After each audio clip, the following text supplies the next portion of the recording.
नमस्कार. Taste with Saroj मध्ये तुम्हा सर्वांचं खूप खूप मनापासून स्वागत. तुम्ही सुद्धा त्यातले आहात का ज्यांना शेवग्याची भाजी खायला कंटाळा येतो? चला तर मग आजची ही रेसिपी तुमच्यासाठी. चटपटीत कुरकुरीत असा शेवगा फ्राय. वेळ न घालवता रेसिपीला सुरुवात करूया.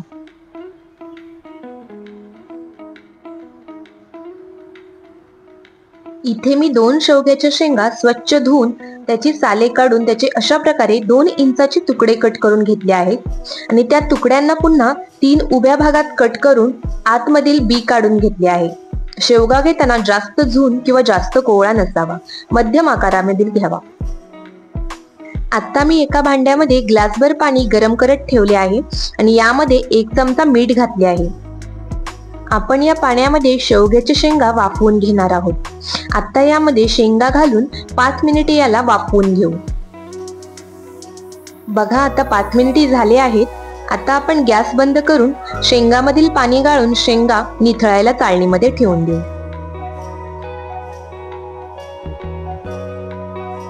आता एखाद्या टिश्यू पेपरवर किंवा कॉटनच्या कपड्यावर शेंगा पसरवून 5 मिनिटे ठेवू, म्हणजे यामधील एक्स्ट्राचे जे पाणी असेल ते देखील शोषले जाईल.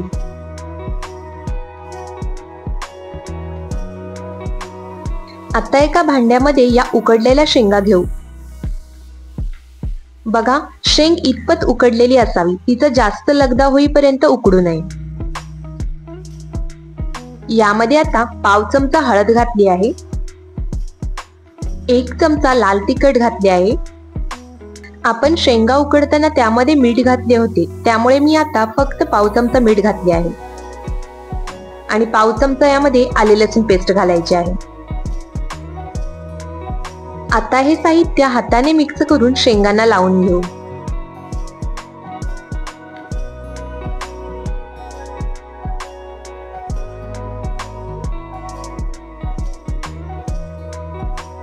आता मी यामध्ये 1 चमचा कॉर्नफ्लोअर घातले आहे.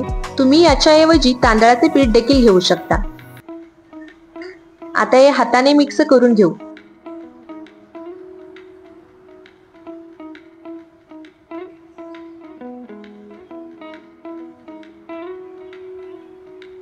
हवे असल्यास तुम्ही यामध्ये बेसन व रव्याचा देखील वापर करू शकता. आता सर्व मिक्स झाले आहे. आता आपण हा शेवगा फ्राय करून घेऊ. इथे कढईमध्ये तेल गरम केले आहे. यामध्ये शेवग्याच्या शेंगा घालून छान कुरकुरीत होईपर्यंत तळून घेऊया.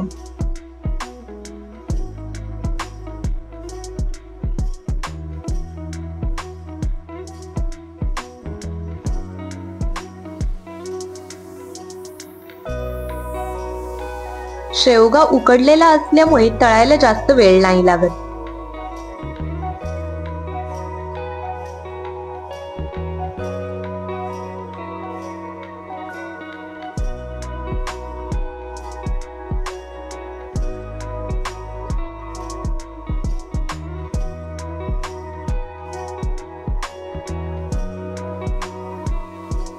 बघू शकता, इथे आपला शेवगा एकदम कुरकुरीत तळून झाला आहे.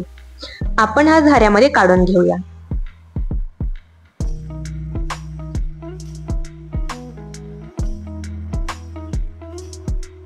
आणि तयार आहे मस्त कुरकुरीत असा शेवगा फ्राय. भातासोबत तोंडी लावायला खूप छान लागतो. तुम्ही सुद्धा ही शेवगा फ्रायची रेसिपी नक्की करून बघा आणि कमेंट करून सांगा तुम्हाला ही रेसिपी कशी वाटली. आणि रेसिपी आवडली असल्यास लाईक करा, शेअर करा आणि चॅनलला सबस्क्राईब करा. पुन्हा भेटूयात अशाच नवीन रेसिपी सोबत. धन्यवाद.